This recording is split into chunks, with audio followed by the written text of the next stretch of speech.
মুসলমানের সংখ্যা বেশি, হিন্দুদের সংখ্যা কম। ওই দেশের ভিতরে হিন্দুরা মুসলমানের কাছে জামাই আদরে বসবাস করবে, এটাই হলো ল, এটাই হলো বিধান। কথা ঠিক কিনা জোরে পায়? কিন্তু তোমরা খিমচি করো কেন?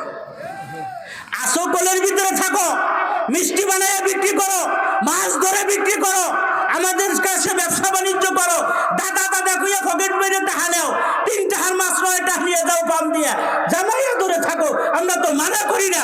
কিন্তু খিমচি করো কে? মাদ্রাসা দিয়ে চিল্লাও কে? মসজিদ দিয়ে চিল্লাও কে? আলেম ওলামার গায়ে হাত দাও কে? মুসলমানের গায়ে হাত উঠাও কে? কথা ঠিক কিনা জোরে কও? খিমচি করো কে?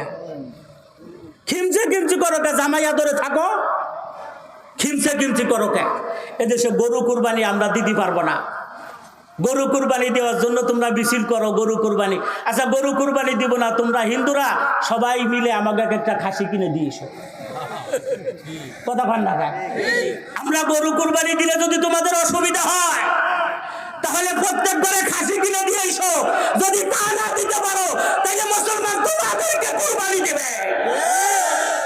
মুসলমানের দেশে বসে মুসলমানের গরু কুরবানির বিরুদ্ধে তুমি কথা বলো। মুসলমানের কোরআনের উপরে তুমি মূর্তি রাখো, মুসলমানের কোরআনের উপরে পাও রাখো, পায়খানা পেশাব করো, আবার ফেসবুকে স্ট্যাটাস দাও, মুসলমান নিধন করা হবে, রাখা হবে না, শেষ করে দেওয়া হবে। এত খিমচি কে?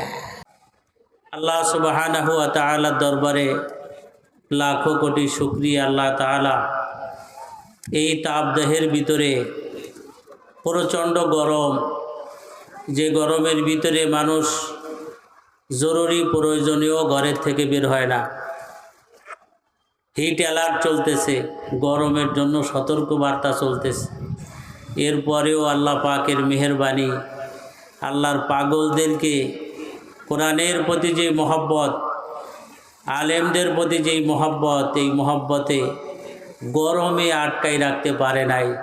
কথা ঠিক কিনা জোরে বলে?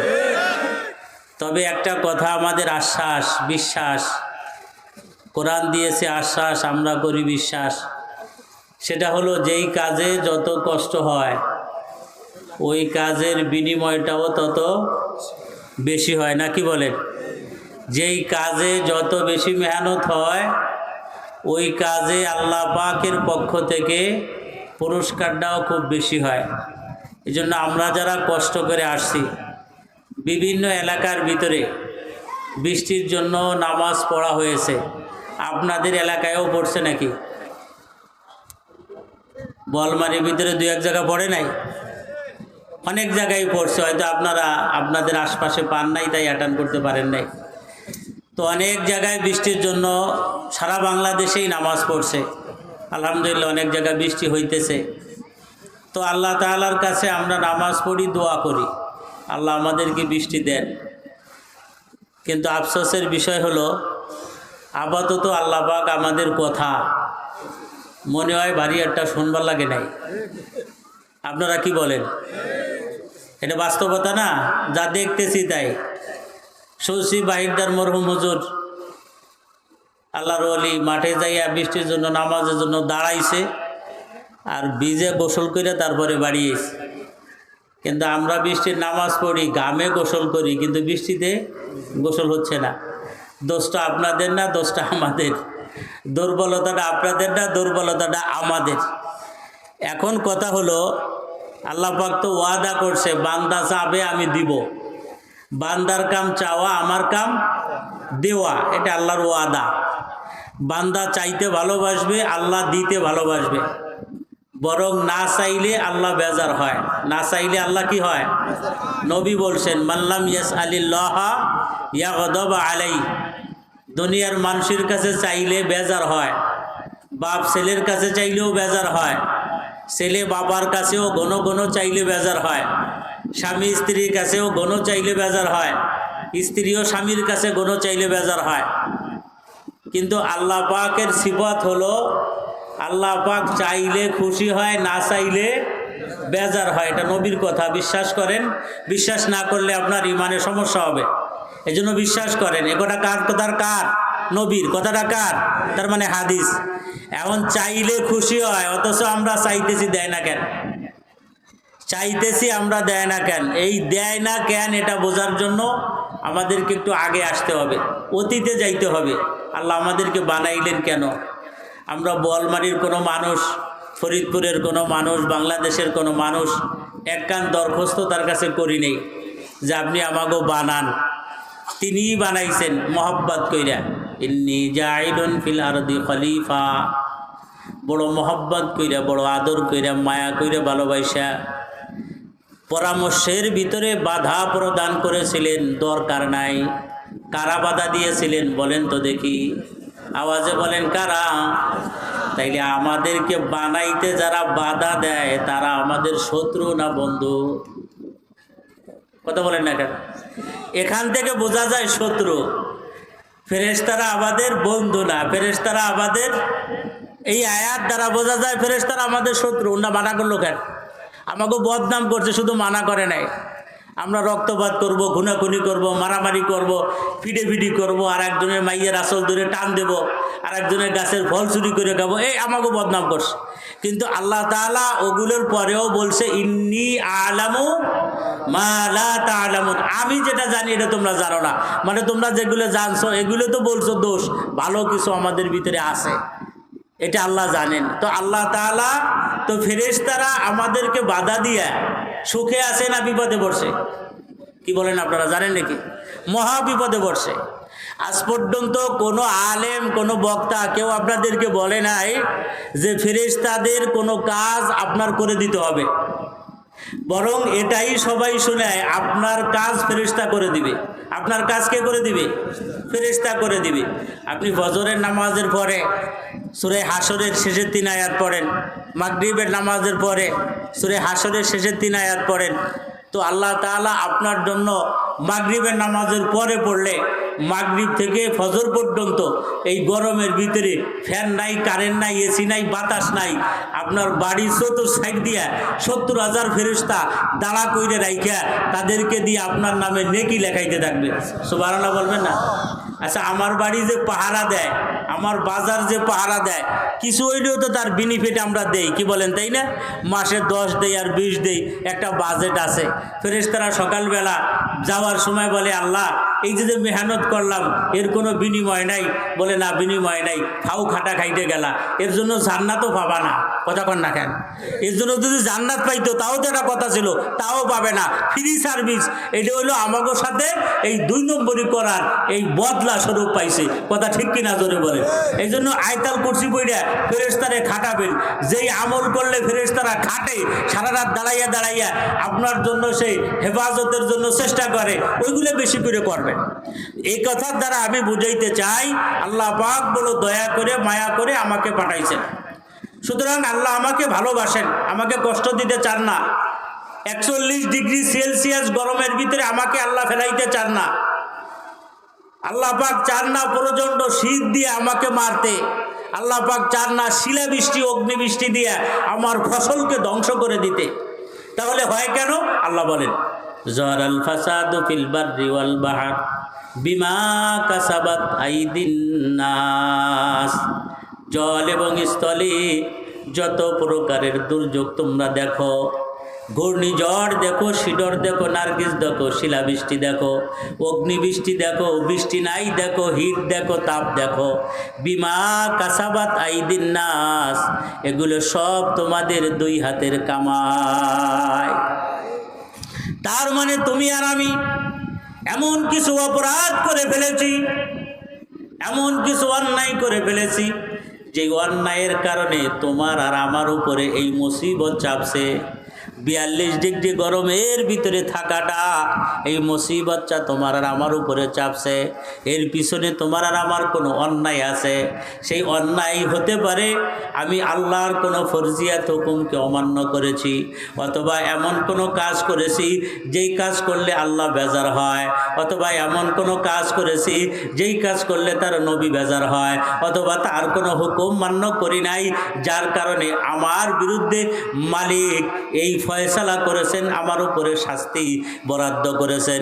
সুতরাং ইচ্ছা করে আল্লাহ আমাদেরকে এগুলো দেয় নাই, এগুলো সব আমাদের অন্যায়ের কারণ। কথা বলেন না কেন? অনেক জিনিস বোঝা যায় কিছু অন্যায় আছে যেটা আমরা বুঝতে পারি, নামাজ পড়ি নাই এটা অন্যায়, এটা আমরা অনেকেই বুঝতে পারি। রমজান আসলো রোজা রাখি নাই, এটা অন্যায় আমরা অনেকেই বুঝতে পারি। জিনা করলে পাপ হয়, এটা অন্যায় আমরা বুঝতে পারি। কিন্তু কিছু বড় বড় অন্যায় আছে, যে অন্যায়গুলোকে আমরা অন্যায় মনে করি না। কথা বলেন না কেন? এরকম দুই একটা নাম আপনারা বলেন তো দেখি।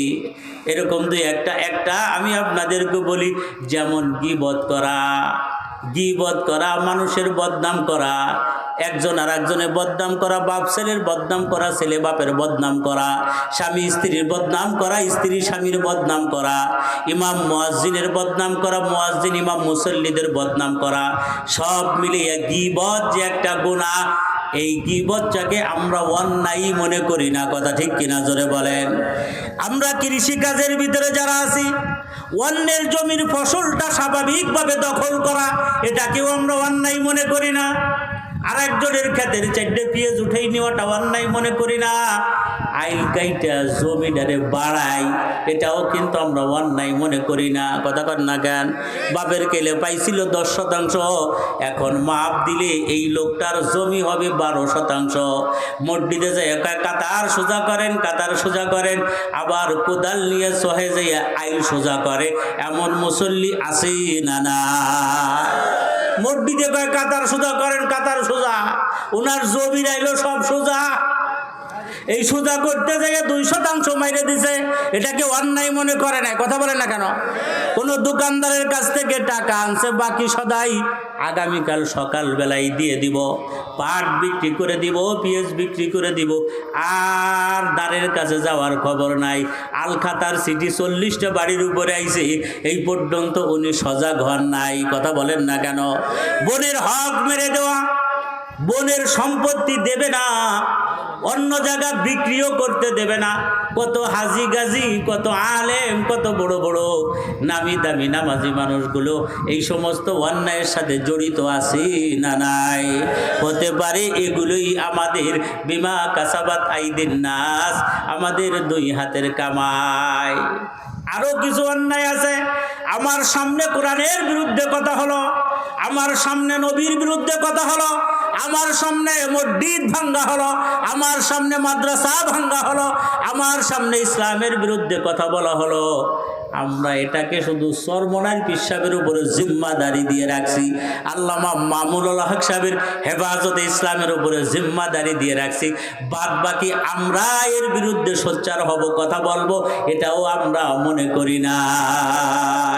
কথা বলে ঠিক কিনা? আছে না নাই? তাহলে আমার ভুলটা আমি ধরি, দোয়া কবুল হয় না কেন? আল্লাহ কায়ফাতু কুরুনি, তুমি আমার কথা আগে শোনো, আযকুরুকুম, তারপরে আমি তোমার কথা শুনবো। এখন আমি তো আল্লাহর কথা শোনার ভিতরে নাই। এখন সকাল থেকে সন্ধ্যা পর্যন্ত, আজকে মাগরিব পর্যন্ত আমি যদি নিজেরটা নিজে হিসাব মিলাই, আল্লাহ কতগুলো কথা আমাকে বলেছিলেন, আমি মিলিয়ে দেখব নাই নাই, আল্লাহর একটা কথাও আমি এই পর্যন্ত মানি নাই। এবার এই 100 কথা আল্লাহর সকাল থেকে এই সন্ধ্যা পর্যন্ত আমার মানা দরকার ছিল, 100টার 10টাও আমি মানি নাই, 10টা মানলে 90টা আমি মানি নাই। এখন আইসা আমি হাত তুলে বলি, আল্লাহ বৃষ্টি দাও।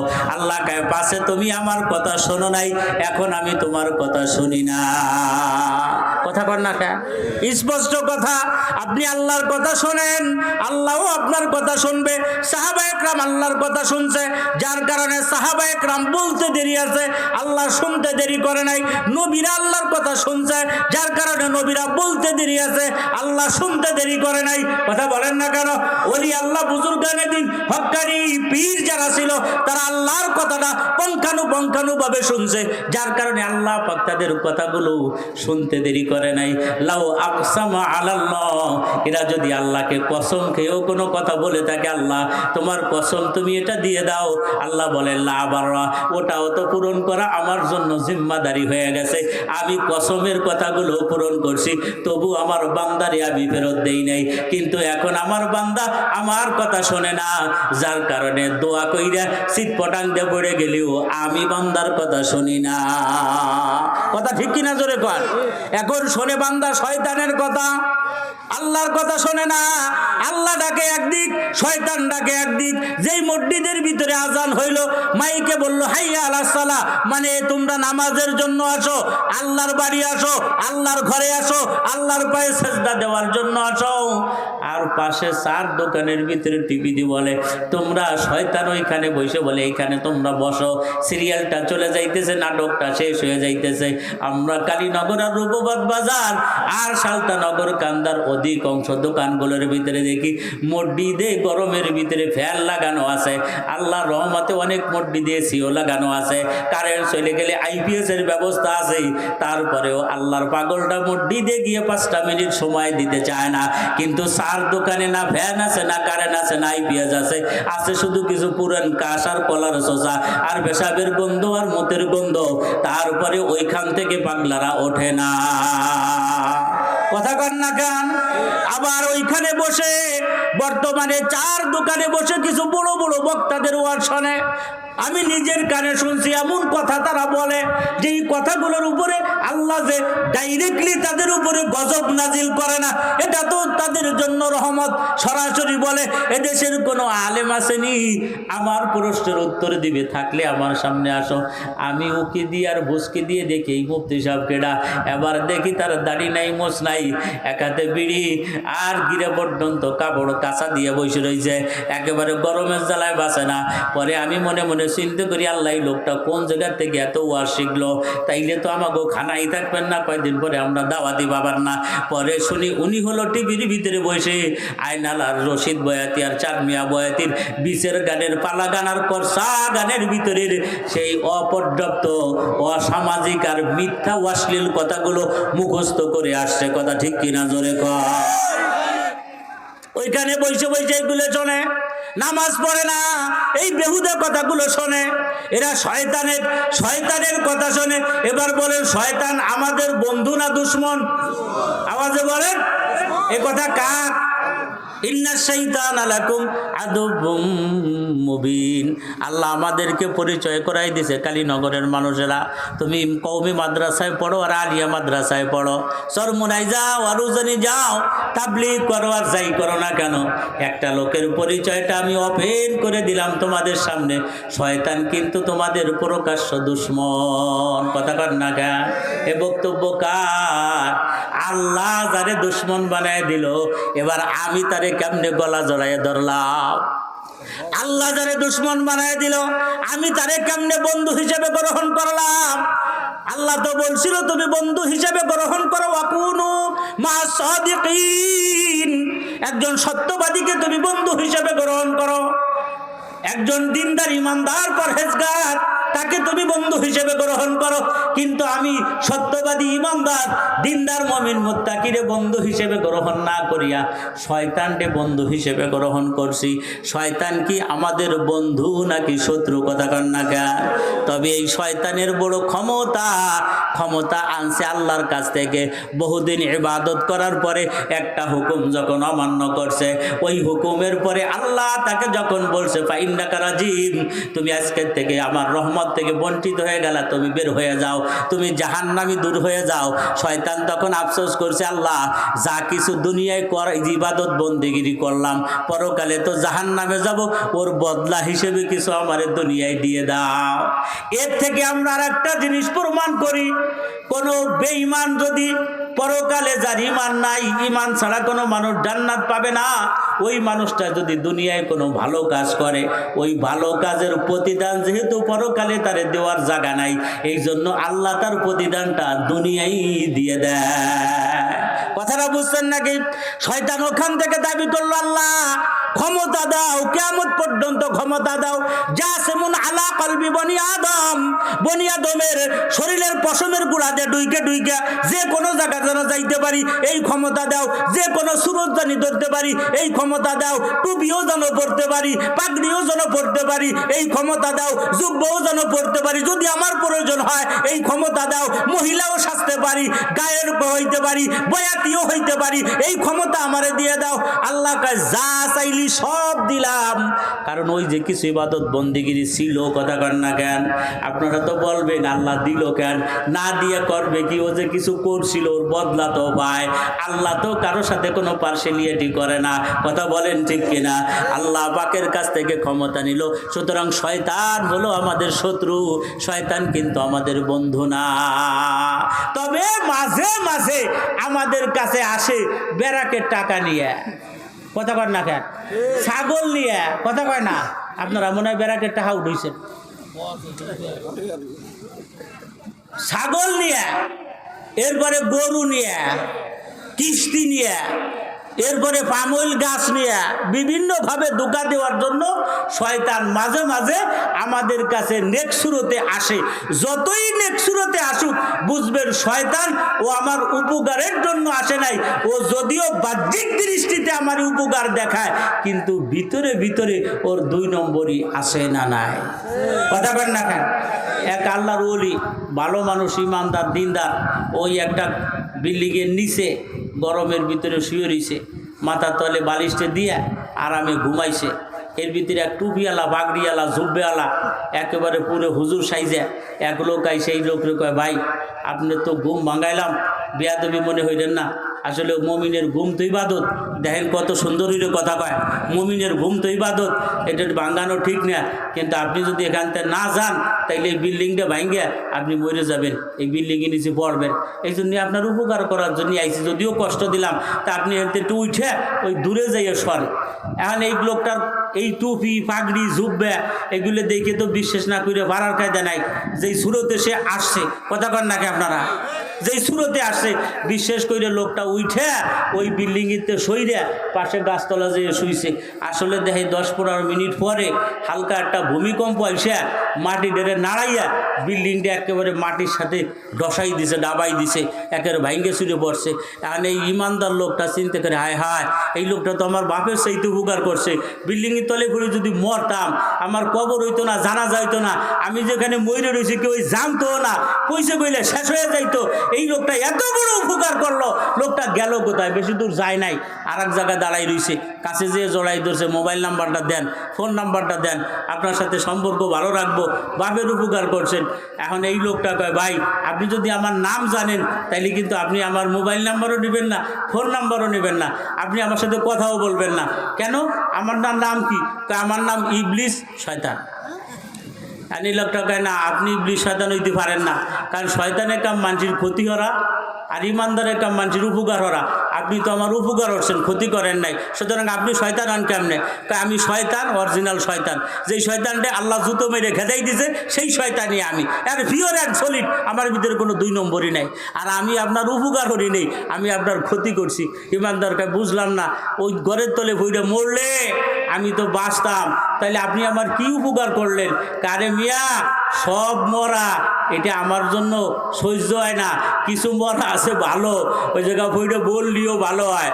সেই মরার ভিতরে 7 প্রকারের মৃত্যু, সাপে কাইটে মরা, পানিতে পইড়ে মরা, আগুনে পইড়ে মরা, এরপরে যাইয়া কিছু মৃত্যু আছে তার ভিতরে একটা অ্যাক্সিডেন্ট করে দুর্যোগ হইয়া ইমান অবস্থায় মরা। যদি ইমান থাকে তা আপনি অ্যাক্সিডেন্টের ভিতরে যদি মরতেন, মরতে দেরি আছে, জান্নাতে যাইতে দেরি নাই, মরতে দেরি আছে, আপনি জান্নাতে যাইতে দেরি নাই। এই জন্য ধাক্কা দিয়ে সরাইয়া দিলাম, আপাতত জান্নাত ছেড়াইয়া দিলাম, পরে যাইয়ে দেখেন কেমন উঠায়।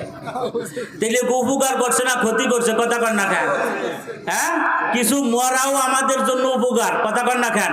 কিছু মৃত্যু আমাদের জন্য উপকার, কিছু ফাঁসি আমাদের জন্য উপকার, কিছু জেল আমাদের জন্য উপকার, কিছু গুলি আমাদের জন্য উপকার, কিছু মিছিলে যাইয়া, মিটিংয়ে যাইয়া আল্লাহর জন্য, নবীর জন্য জীবন দেওয়া, এটা আমাদের জন্য উপকার। যাইতে দেরি আছে, ঢুকতে দেরি আছে, মরতে দেরি আছে, আল্লাহর জান্নাতে যাইতে দেরি নাই। কথা ঠিক কিনা? এটা আমাদের জন্য উপকার। আমরা যদিও বুঝি না, আমরা যদিও দেখি না, ঢুকতে দেরি আছে, জান্নাতে যাইতে দেরি নাই। সবচেয়ে সহজ মৃত্যু সেটা হলো শহীদের মৃত্যু। সবচেয়ে সহজ জান কবাজ শহীদের জান কবাজ। সবচেয়ে ইজ্জতের মৃত্যু সেটা হলো শাহাদাতের মৃত্যু। কথা ঠিক কিনা? জোরে কয়। মানে গেছিল কেন? গেছিল কে ওনাকে মিছিলে যাবার কইছে কিনা? আরে ভাই, মিছিলের যেই আয়াত, মিছিলের যেই জিহাদের কথা, এটা তো নামাজের চাইতেও গুরুত্ব রাখে বেশি, এটা তো রোজার চাইতেও গুরুত্ব রাখে বেশি, এটা তো হজের চাইতেও গুরুত্ব রাখে বেশি, এটা তো জাকাতের চাইতেও গুরুত্ব রাখে বেশি। আজকে আমরা নামাজটারই শুধু ইবাদত মনে করি, আমরা পীর মুরিদেরই ইবাদত মনে করি, আমরা খানকায় বসে থাকাটাকেই শুধুমাত্র কেবলমাত্র ইবাদত মনে করি। রমজান মাসে রোজা রাখা, যাকাত দেওয়া, দান সদকা, এটাকেই শুধুমাত্র ইবাদত করি। আল্লাহর দ্বীন হেফাজতের জন্য, আল্লাহর দ্বীন কায়েম করার জন্য, ইসলামের জন্য জীবন দেওয়া, এটাকে আমরা ইবাদতের ভিতরেই মনে করি না। কথা ঠিক কিনা জোরে বলেন? একদল আছে এটাকে আমরা জঙ্গিবাদ, উগ্রবাদ মনে করি। কথা ঠিক কিনা বলেন? জিহাদ কোনো জঙ্গিবাদ না, জিহাদ কোনো উগ্রবাদ না।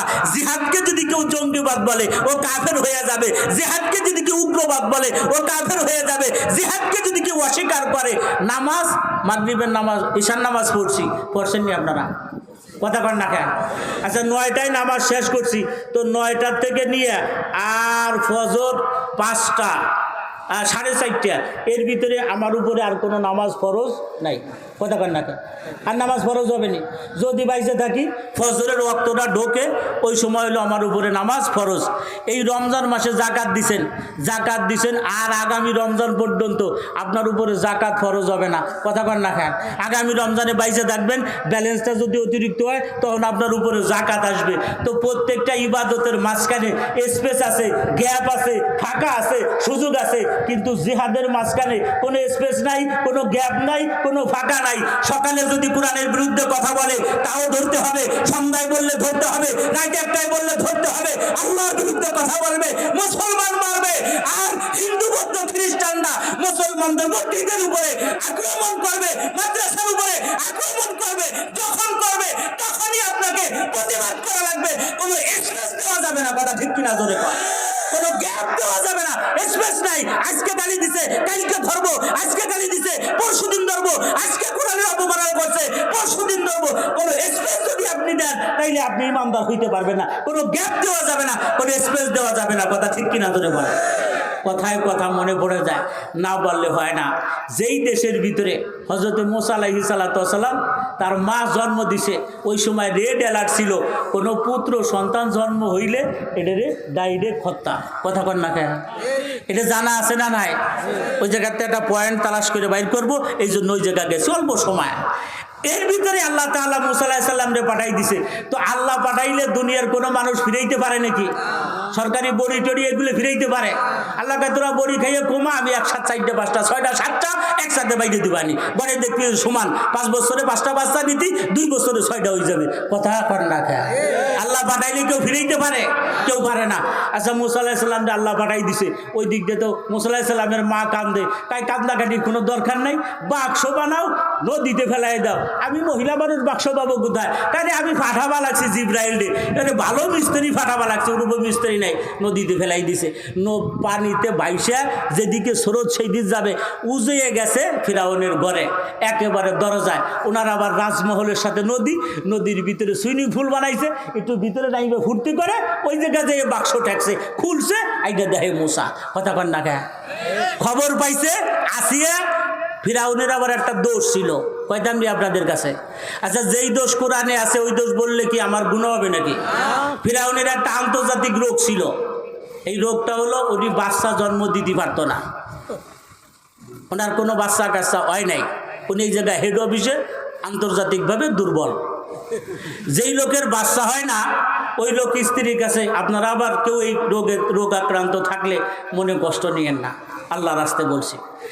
ওই রোগে ওই লোকটা স্ত্রীর কাছে স্বাভাবিকভাবে সবসময় দুর্বল থাকে। কথা কর না কেন? যদি বাচ্চা না দিতে পারে, কারণ নারীর জীবনে একটা সবচেয়ে বড় সম্পদ হলো তার একটা বাচ্চা। কথা কর না কেন? এমন ওই ফিরাউন দৌড়িয়েছে, আইসে দিয়ে জবা দিবে। আসিয়া করে জবাই দিয়ে, এটা তো ভালো পারো, এটা বানাই দেখাও দি পারো নি। ফিরাউনকে আসতে কও, মাসি শুনবে, তাই না? শোনাশুনি নাই। এটা চেহারার দিকে তাকাইয়া আমার কলিজা ঠান্ডা হয়ে গেছে, এটারে আমি মারতে দেব না। এখন বউ আমি ফালবো, আমার ঘরে ফালবো। যেভাবে হোক আল্লাহ তার মনে বুঝ দিয়ে দিছে। এইভাবে লালন পালন হইতে থাকলো, মেলা কাহিনী। তো একদিন ফিরাউন কোনো দিন এই বাচ্চাটারে কোলে নেয় নাই। আসি একদিন সামনের পাড়ায় রে কয়, তোমার যে আল্লাহ কি জন্য বাচ্চা দেয় না তা আমি বুঝে ফেলছি। কারণ এই ছোট ছোট নাদুস নুদুস বাচ্চা পাইলে বুড়োতে জুয়ান ছোটতে বড় সবাই একটু কোলে নিতে চায়, চুমো দিতে চায়, আদর দিতে চায়, কথা কন রাখে আপনার সবাই মন চায়। কিন্তু এই পর্যন্ত কোনোদিন তুমি একটু কোলে নিলা না, আদর করলা না, চুমো দিলা না, একটু ভালোবাসা দিলা না, এই জন্যই তো তোমার বাচ্চা কাচ্চা হয় না। এখন ফিরাউন কয় তাইলে দেও আমার কাছে। এখন যে কোলের ভিতরে দিছে, কোলের ভিতরে দেওয়ার পরে মুসা আলাইহিস সালাম কি বলছে আমারে কোলে নেও? কথা কান না কেন? না ফিরাউন ইচ্ছে করে নিছে? তো নেওয়ার পরে ওই পাশাতে একটা খিমসি বেরিয়ে দিছে। মুসা আলাইহিস সালাম ফিরাউনের দিকে চোখ একটু বড় হইলে তাকাইছে, এ কোলের ভিতরে শুয়ে পড়ে খিমসি দিস কে? আমি দিচ্ছে করে তোর কোলে আসি নাই, তুই খিমসি দিলি কে? কথা কান না কেন? আবার খিমসি দিছে। মুসা আলাইহিস সালাম আল্লাহর সাথে যোগাযোগ লাগাই দিছে, আল্লাহ আবারও দিছে। খিমসে খিমসি করো কে? যেই দেশের ভিতরে মুসলমানের সংখ্যা বেশি, হিন্দুদের সংখ্যা কম, ওই দেশের ভিতরে হিন্দুরা মুসলমানের কাছে জামাই আদরে বসবাস করবে, এটাই হলো ল, এটাই হলো বিধান। কথা ঠিক কিনা জোরে পায়? কিন্তু তোমরা খিমসে খিমসি করো কে?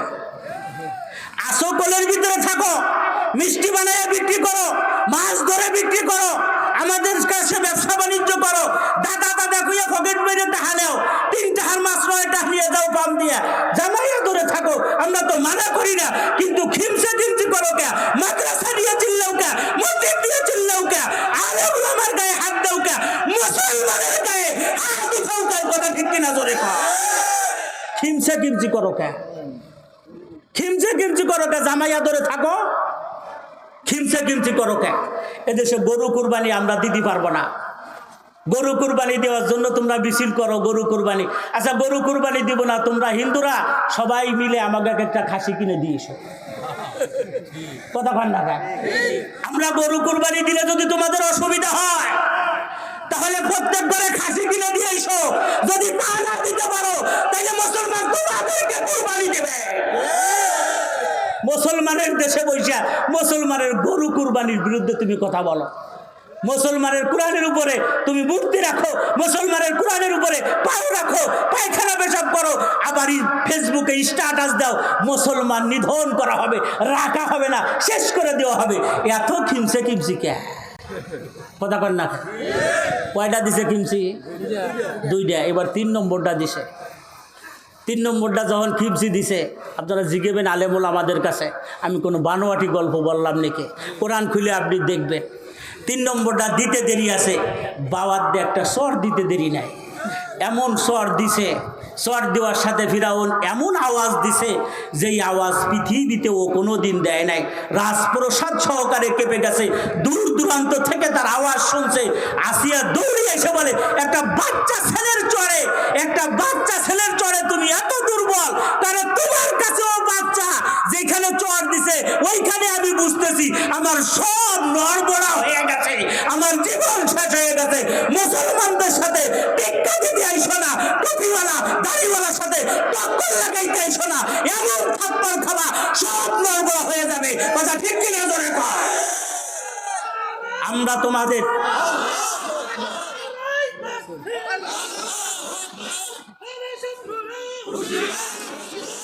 আজ পর্যন্ত সময় কম, সেদিকে সব চলে আসছে, সময় কম, আমার সাথে ফোনে কথা হয়েছে। আজ পর্যন্ত কোনোদিন আমরা হিন্দুদের পূজা মণ্ডপ ভাঙ্গার ব্যাপারে কোনো কথা বলছি? বলেন, আমি আজকে প্রায় 22 বছর ওয়াজ করি, কোনোদিন শুনছেন একটা ভিডিও তালাশ করে বের করতে পারবেন? কোনোদিন শোনেন নাই।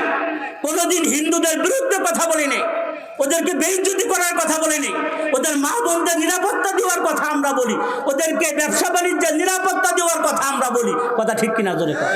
হাটাজারি মাদ্রাসায় যারা গেছেন, আমাদের হাটাজারি মাদ্রাসা বাংলাদেশের সর্ববৃহৎ মাদ্রাসা, মাদ্রাসার গেটে ঢুকার কয় গজ, হয়তো 25 থেকে 30 গজ আগে আমাদের এই পথে ঢোকার সময় একটা মন্দির আছে হিন্দুদের। এই মন্দিরটা হাটাজারিতে যদি কখনো ছাত্রদের মিটিং মিছিল হয়, ওইখানে আগে 200 ছাত্র দেয় মাদ্রাসা থেকে এই মন্দিরটাকে সেভ করার জন্য। সুবহানাল্লাহ করবেন না? আমরা তো তোমাদের ধর্মের বিরুদ্ধে বলি নেই, আমরা তো কোনোদিন তোমাদের ধর্মরে গালি দেই নাই, আমার উস্তাদরা দেয় নাই, সরমুনার বিশ্বাস দেয় নাই, উজানির বিশ্বাস দেয় নাই, হাফিজুর রহমান সিদ্দিকী দেয় নাই, তাহলে তোমরা এত খুশাখুশি করো কেন? এত খোঁচাখুচি করো কেন? সুতরাং মধুখালীতে যেই ঘটনা ঘটছে, নৃশংসভাবে অন্যায়ভাবে যেই মুসলমানদেরকে হত্যা করা হয়েছে, আমরা সরকারের কাছে জোর দাবি জানাইতেছি, জোর দাবি জানাইতেছি, সুষ্ঠু বিচার চাই, ওদের ফাঁসি কামনা করি। কথা ঠিক কিনা জোরে বলে? আমরা রক্তের বদলা চাই সরকারের মাধ্যমে, আইনের মাধ্যমে, নসেদ কিন্তু বাঁচতে পারবা না। কথা কর না কেন? বাঁচতে পারবা না ভাই, বাঁচার কোনো উপায় নাই। আল্লাহ হেফাজত করে, সকলেই বলেন আমিন। সুতরাং আমার ভাইরা, আমার বন্ধুরা, শয়তান আমাদের বন্ধু হতে পারে না। ইবলিস কয় ধাক্কা দিয়ে তোমারে ভাঙ্গা জায়গার থেকে উঠেই দিছি, যাতে আর কোনোদিন পরবর্তীতে কোথায় মরবা, কিভাবে মরবা, তখন কি জান্নাতের মালিক হবা নাকি আমি জানি না। এই জন্য তখন মুমিন মুত্তাকি পরহেজগার ইমানদার লোকটা বোঝার চেষ্টা করছে, বুঝেছে শয়তান আমাদের উপকার করে নাও, বেরাকের নাম নিয়ে আসো, কেনজিয়ের নাম নিয়ে আসো, যত নাম নিয়ে আমাদের কাছে আসে উপকারের জন্য আসে না, এরা আমাদের ক্ষতি করার জন্য আসে। কথা ঠিক কিনা জোরে বলে? আমার কালীনগরবাসীরা, এহেন অবস্থার উপরে দেশের অবস্থা বেশি সুবিধার না, পৃথিবীর অবস্থা বেশি সুবিধার না। যেই নির্যাতনটা চলতেছে আবার ফিলিস্তিনি মুসলিমদের উপরে, কথা ঠিক কিনা জোরে বলেন? একদিন দুই দিন না, কত বছর পর্যন্ত কত মা তার সন্তান হারাইল, কত মা তার স্বামী হারাইল, কত শিশুরা জন্মের পরে বুলেট দেখছে, বাপ মা দেখে নাই, বুলেটের গুলি চাটছে কিন্তু বাপ মার বুকের দুধ চাটতে পারে নাই। সেরকম আজকে বাংলাদেশের অবস্থাও বড় ভয়াবহ। এমত অবস্থায় আমাদের প্রথম করণীয় হলো আমাদের ঈমানকে ঐক্যবদ্ধ করার জন্য, মজবুত করার জন্য আমাদের এই ঈমানের মার্কাজ, এই ইসলামিয়া রূপবাদ মাদ্রাসার মতো প্রত্যেক গ্রামে গ্রামে মাদ্রাসা আর ইসলামিক সৈনিক মাদ্রাসার তালেবুল ইলম তুলে উঠানো, গড়ে উঠানো। কথা ঠিক কিনা জোরে বলেন? অর্থ দিয়ে হোক, জান দিয়ে হোক, মাল দিয়ে হোক, টাকা দিয়ে হোক, পয়সা দিয়ে হোক, এই মাদ্রাসাগুলোকে টিকিয়ে রাখা, জিয়ে রাখা। আপনারা শুনলে বড় খুশি হবেন, তাম বাংলাদেশের ভিতরে লক্ষ লক্ষ মাদ্রাসা আছে। আমি আপনাদের দোয়ার বরকতে প্রায় প্রতি বছর 200 থেকে 225-30টা মাদ্রাসার ভিতরে মাহফিলের জন্য যাই, এবং প্রত্যেকটা মাদ্রাসায় মাহফিলে আপনারা জানেন আমি কালেকশন করি। এক একটা মাদ্রাসায় কোটি টাকার উপরেও কালেকশন হয়। এরকম হাজার হাজার মাদ্রাসা বাংলাদেশে আছে। আমি বড় খুশি হই, এই টাকাগুলো গভর্নমেন্ট দেয় না, সরকার দেয় না, এই টাকাগুলো কোনো সংস্থা দেয় না, এই টাকাগুলো আল্লাহর পাগলেরা, আল্লাহর আশেকেরা মাথার ঘাম পায়ে ফেলাইয়া যে টাকা উপার্জন করে, ওই টাকাগুলো দিয়ে এরকম মাদ্রাসাগুলো চালায়। তারই একটা শাখা হলো রূপবাদ মাদ্রাসা। এই মাদ্রাসায় এই এলাকার মানুষ এত মহব্বত করে, এত ভালোবাসে যে অল্প দিনের ভিতরে এত বড় একটা সুবিশাল বিল্ডিং তৈরি করছে।